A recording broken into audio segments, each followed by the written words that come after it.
kusoo dhawaada idaacadda Soomaali iyo Swiss Lora oo idinkaga timaada maalin kastoo khamiisa magaalada Zurich. maanta bishu waa saddexda bisha afraad 2014. barnaamijka waxyaabaha aan kusoo qaadan doono waxaa ka mid ah joornaalada Swisska waxyaabihii ay qoreen. waxaa kaloo aan barnaamij kusoo qaadan doono wax ka mid ah waxyaabihii ugu dambeeyay ee ka dhacay waddanka Soomaaliya iyo adduunka oo dhan. barnaamijka waxaan ka marnayn heesihii dabacsanaa oo aan kusoo qaadan jirnay maalin kasta oo khamiis ah maadaama ay soo galayso jimco. iga raali hada dhegeystayaal.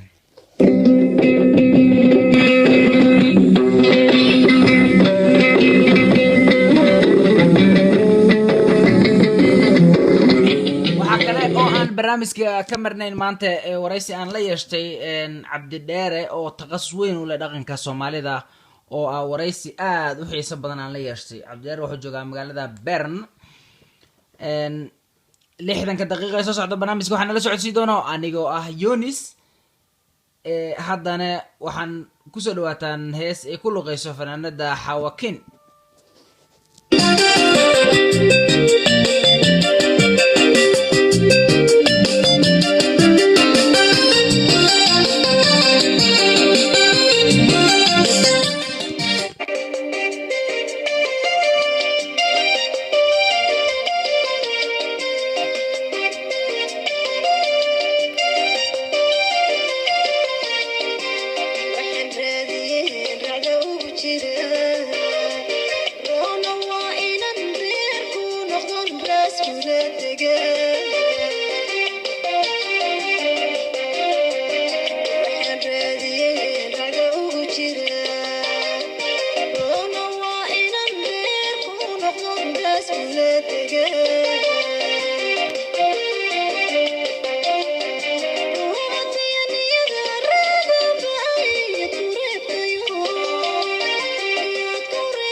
wararka caalamkana waxa ugu waaweyn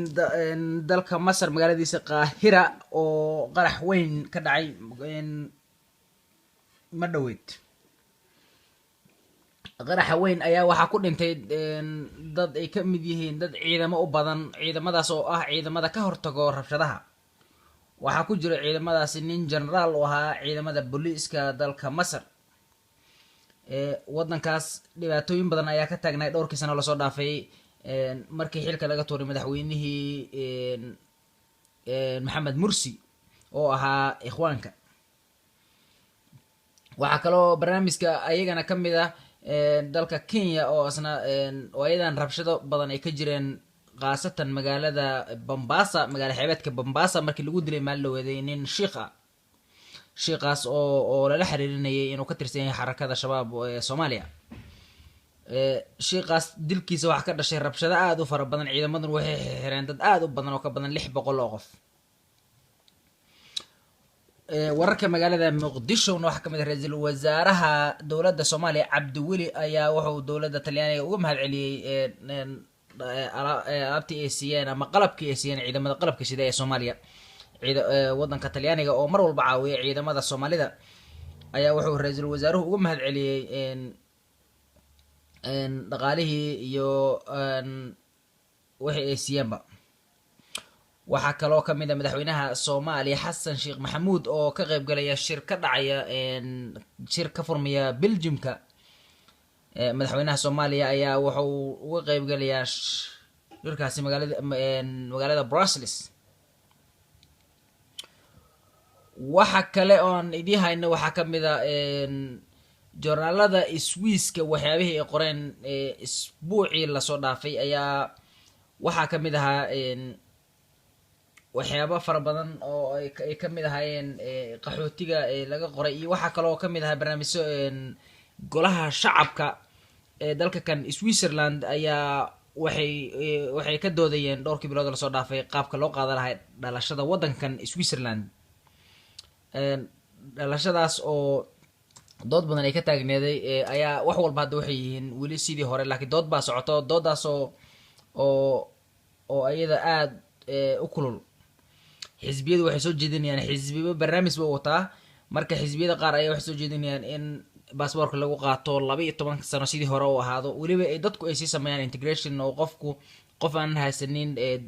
shahaadooyin fara badan aan la sii doonin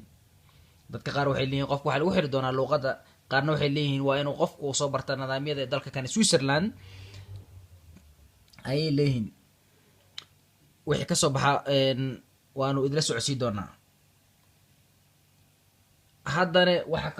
waxa kaloo jirta magaalada Tansuuriq koorso qofkii magaalada Tansuuriq degan oo ka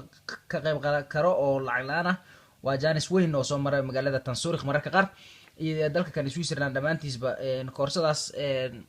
waa koorso lagu baranayo dhaqanka iyo waxyaabo aad u kala duwan iyo waxyaabaha qofku xaq u leeyahay ama ha shaqeeyo ama shaqeynin ama wadani ha ahaado ama yuusan ahayn ama qof baasaboor haysta ha ahaado ama yuusan ahayn koorsadaas waxay muhiim u tahay qof kasta oo jooga magaalada Zurich iyo wadankan Switzerland waxay ka caawinaysaa sidii uu hadhow ku qaadan lahaa dokumentiyada sida baasaboorka ama seeda ama waxyaabahaas oo dhan waxa koorsadaas ay leedahay siday u qoran tahay waxay radaa ka taabto ma doonaysaa inaad ogaato noloshaha degmada ee gobolka Zurich macnaha sida waxyaabo aad u kala sida familada ilmaha sida waxyaabaha xuquuqda ay u leeyihiin oo dhan ay koorsadaas cadeynaysaa qofkii koorsadaas raba inuu ka qayb qaato wuxuu mar labaad ka akhri karaa website-keena somali-swiss-diaspora.com meeshaas ayuu nagala soo xiriiri karaa haddana waxaan idigu soo dhaweynayaa hees oo ku luuqeeyo Mursal Muuse Cumar oo jooga magaalada Hargeysa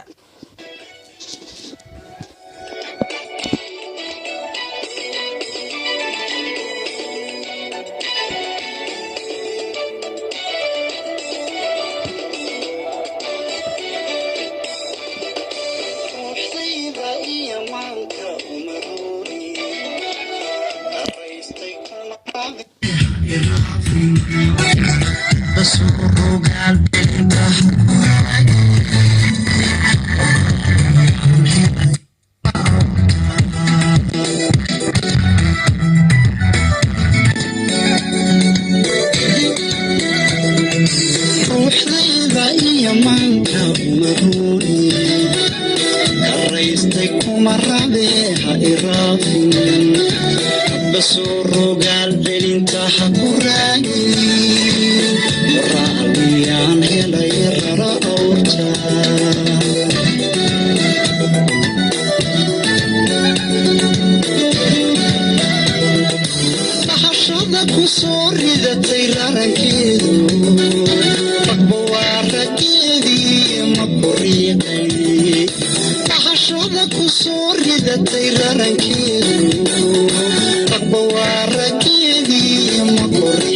iswiiska oo aan mar walba ka soo qaadano waxyaabaha dadka Soomaalida aan isniraado way qanciyeen ayaa waxa kamid ah dalka kan Switzerland oo hadda la rabo in laga shaqeeyo meesha dad yar ee go'aan ka gaari jireen dadka qaxootiga hadda inay dad badan ay ka gaaraan barnaamijkaasna waxa qoray Swansea Minuton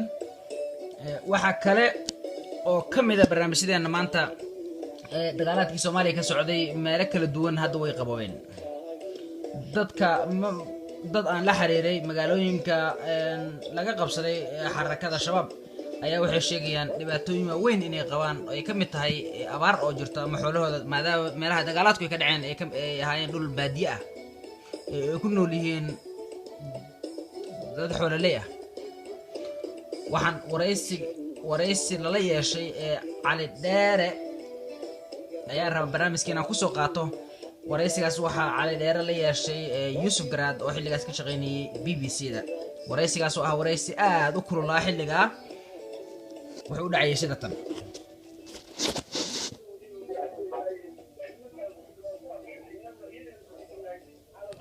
سبحانه وتعالى وهو تنجيبا marka dawladda adduunka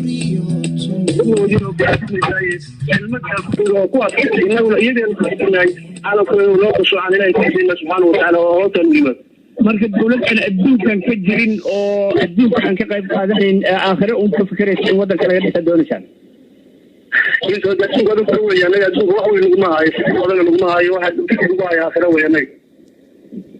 haddii aakhirada ku haysta maxaa idin diiday inaad cibaadaysataan oo warkaan ka talinaynay dawladan maamulayna adnaan tahay iyada nafteeda cibaadada midka ugu weynaa ayaan haddii qofka cibaado keligeeda ay cibaadaysato oo ay ku badbaadayso waxa weeye ambiyadu ilaahi subxaana watacaala dhibaatada nooma geysan labada jireen dagaalada iyo jihaadka jireenna ma jireen dawlada jooga ayaga cibaadaysanahay marka cibaadada midka ugu weyni ambiyada ah way naftigeeda ilaahi subxaana watacaala qur-aanka uu ku tilmaamayo inaan la badbaadaynin ilaa midka lawada acuudu billahi bismi illahi raxmaani raxiim walcasri inna fii khusrin ila aladiina aamanuu wacamiluu saalixaati watawaasaw bilxaqi watawaasaw bisabri marka tawaasaw bilxaqi ama xagga in la gaarsiiyo waxa weeye waxaa lagu cibaadaysanayo jannada lagu filaayo marka iyadaa lagu taaganahay waxayna ka mid tahay soomaaliya markaad fiiriso dawlad aan adduunka kale la shaqaysanayn inay ka dhalato oo iyadu jidkeed maxay u dhalato caalamka kalena hoos yimaado inaysan dhaxayn waad arki kartaa marka macnaheedu waxa weeye soomaaliya inaadan u bislayn inaad dawlad iyo ka hadashaan maamul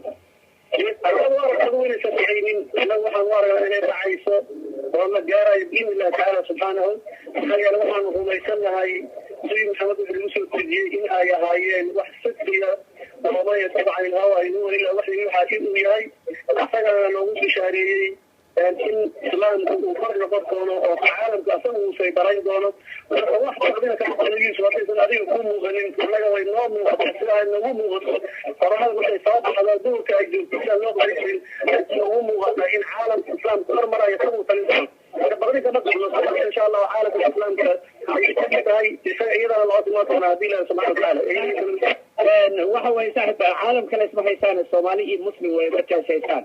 oo madaxweyne mortarka ku raacaysan maysan ahayn Soomaaliya waxaan isayno waxa weeye Soomaaliya ka marqaatay waxay bundiga iyo waxay joogan ka soo qaaday sida marba waddan ka soo gelaysa ayaa Soomaaliya ka dhigaysan Soomaaliya ka dhigaysan waddankani markuu dawladda ahaan jiray dhibkaas ma haysan jirin dawladnimada inay ka hortaagan soo maha dawladnimada cidda hortaagan waxa weeye cidda sabta ummadan xiriireeda iyo diinteeda waxa ay rabtay haysatay ka horsaasay cidda soo leeyahay weeye cidda hortaagan sabta inaa dhibaato laakiin muslim waxa ugu weyn cidda laga badbaadiyo cidda difaacanayaan insha Allah iyagana way qabtaan xirfada wanaag iyo khayrina ayaa ku dambaysa walxaad lilmuttaqiin كان دولة الشركة حالي شباب سنة أو أجنبية أو يرشد تحديدا مليح أنتم أجنبي الحي وعن فكر علينا وعن رئيس يبون الوجود مثل المكرمة الوجود أيام رد علينا ما الله مش فرمنا على الوجود أيام أجنبي الوجود بكون هاي أجنبي الوجود وخلاص ومن الوجود اللي البوكي التي هي هذا الغرض تاعنا شيخ انا كنت بقول waxaan noo guriga ayaa la taagnahay inta dawad anaga waa sheeganayno anaga digin hada abaabulka dawladda ku jirta waa ogtahay iyo shacabka xaafadaha dinka ka qaxaya markaas macnaha shaqada shabaabka wala soo diraya Soomaa waa lagu qoslo way waa sida ay xidhiin qaba amraad quluubka qaba munaafiqiin iyo kuwa lamidka iyo waxa ay xiriir way waa marka aan leenahay waa riyo billahi ta'ala wax dhicin ma waxaan rajaynaa iyagoo daaqay ka qodobaynayaan waxay sheegayaan weeye insha Allah ta'ala ay dhamaan doonaan oo iyaga billahi ta'ala ay soo doonaan ayaan anagu rajaynaa billahi ta'ala waxa la leeyahay shabaabku ciidanka u tira badan iyo hub culus midna ma waxay rabaan in ay bixiga dhuumaalaysiga dagaalami jireen oo kale Soomaaliya ay la dagaalamayeen oo dagaalamaan arrintaas waxa jidana la leeyahay shacabkii taageero kama haysto shabaabku maanta arrintaas maxaad uga jawaabaysaa shacabka taageeradiisa ma warsanayno wardabaadka kufriga ay gaalada ma warsanayno oo shacabka taageeradiisa annaga wax noo dhexeeyaan shacabka waa dadkeeni waa dagaalkeena waa hooyayaalkeena waa abtiyaasha adeeryaalkeena weye shacabku waa dadka dhagaxa ku dusheen aad karbaysteen kuwa xuquuqdooda hortaagantihiin waa shacabkii kamid yihiin sooma waxa weeye cid aan xuquuqdooda aad sheegaysa oo hortaaganahay waxa weeye inta gaalada maxay rabta oo xuquuqda ay sheeganay rabaan ay tahay in dadkan diintooda laga fasaadiyo dadka loo horseedo inta rabta weeye anaga xuquuq ka hortaaganahay ma wejisado kuwa karbaasha iyo kuwa la waxaynayn waxa weeye oo waxay ku qanacsan yihiin oo shareecadooda kitaabkooda ku taala marka waxaan filahayn waxaas oo dhan aad faafinaysaan oo aad magaanka la wareegaysaa waxa weeye wax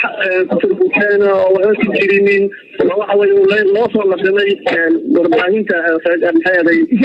dagaalada haddii wax laysu laqimay adiga hadalka ku hadlaysa u eg hadal lagu soo celcelinaya haddii ku weydiisay kale kismaayo ilaa buulo burtay ama ceelbuur ayaa ka talisaan hal shaqo oo aad abuurteen ama hal isbitaal oo aad furteen ama wax aad dadka u qabatin ma jiraan dagaalka ahayn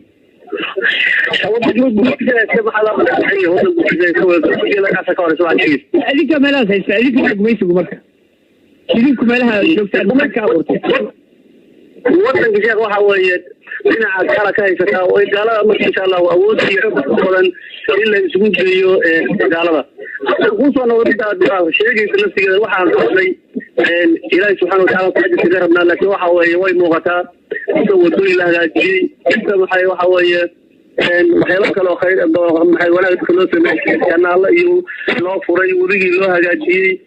waxa weeye haddii inta wanaag ku jeeda ayaa arkaysa laakiin waxaa leeyahay nin meel u muuqato meelika madow inta aan rabno waxa weeye wax kastoo wanaag oo la sameeyo ma aragto marka waxa weeye waa ka aqlaalihin marka dhulkaas faraha badan iyo goboladaas faraha badan ee aad ka talisaan waxa wax looga qaban laayahay waa askarta airportka iyo villa Soomaaliya iyo dekeda inta kaliya ma aha ku balaaran tahay cadawga waa kasii balaaran yahay marka waxa weeye cadawga ayaa ka horeysay in wadan la kiciyo oo wadanka laga kiciyo in salka waranka taagan yahay waxa weeye midka waranka salka ka tago iska bixiyo si uu fadhiiso marka kadib ay wax kale noqon kara marka waxa weeye col iyo cadow soo baysay ayaa wadanka haysa cadawgaas insha allah wadanka laga kicinaya horumarkii dhinaca kalena wuu ka socdaayo waxaasida maqlaysa dad wax maqasho idaacada hasta waxaa la sheegaya waxa weeye zakawaadkii la aruurinayo masakidkii la siinayo aqniyadii laga qaadayo wadooyinkii la hagaajinayo fidiyadii la hagaajiyay intaas oo maqlaysa waa hagaagaysa barnaamijkii inta ayaan kusoo gabagaynaa barnaamijkii ciyaaraha caawa kale aynu ku xilin jirnayna waxaa ka dhigaysa kartaan internetka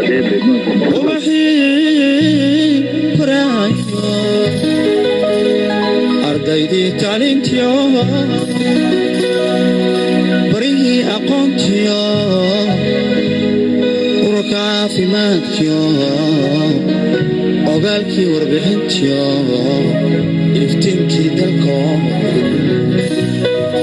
odayada kalaaye qaraxii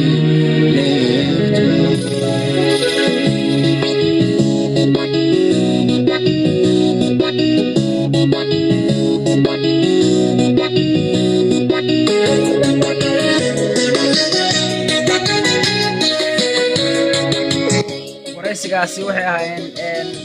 Sheekh Cali Dheere oo ay BBC wareysatay 2 sano ka hor hadana kusoo dhawaada heesi ku luqeeyaan fanaaniinta qaranka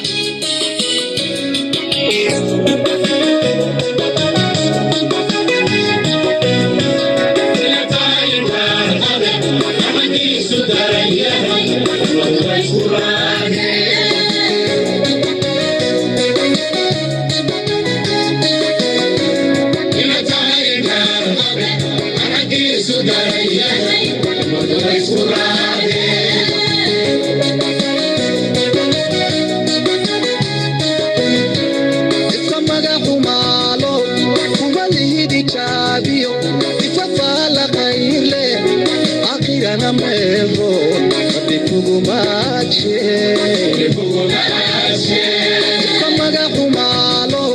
kumalihi di chabiyo ifafala khayrle akhirana meeqo rabbi kugu maadshe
Soomaali iyo Swiss Lora oo idinkaga timaada maalin kastoo qameysa magaalada tan Zurich. barnaamijka waxaanu ku soo gogoynaynaa waraysi aad u xiiso badan oo aanu la yeeshay Cabdi Dheere. waraysigaasna waxaanu ku sugaynaa waraysigaas ku saabsan hidaha iyo dhaqanka Soomaalida. يرادو برك الليل كهبنكي إلا وبرجي بون البود الله عيسى سيدنا بلالوين يوم بالهاموين قوايو بوكسن ما يلا يود بربر كي قتي ماده اللي بير نقلي ذي ورا يا نبان يا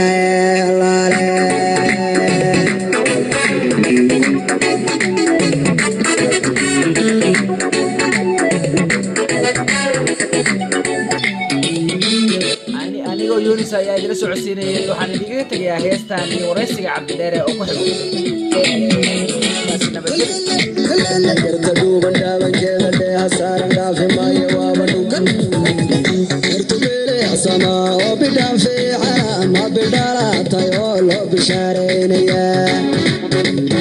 انت بقولي والبربار نولا ذا بلداتي يوم خابيحي لها شيء بيشما أفكي قرط دوحدا إبيلي الله يا نفكي كوبانتو بلاد يا كوحيرو رقيا كابقادا واليوم يا ديقو بيرتي يا والنبين بها إيقو واحان بالوادا والنتيو أحديق باجنايو فوق الله السلام باركو قلبي كبافيا بعد دنك جبان دول كبادي أماري بشريو مشي هورا وانكو بوكي الله بركة يبلدان ترى ما حاي برا كيبكيا كتابة برتمها هبين كيبكيا كتابة وربكيا كتابة برتمها هبين كيبكيا كتابة كيبكيا كتابة برتمها هبين كيبكيا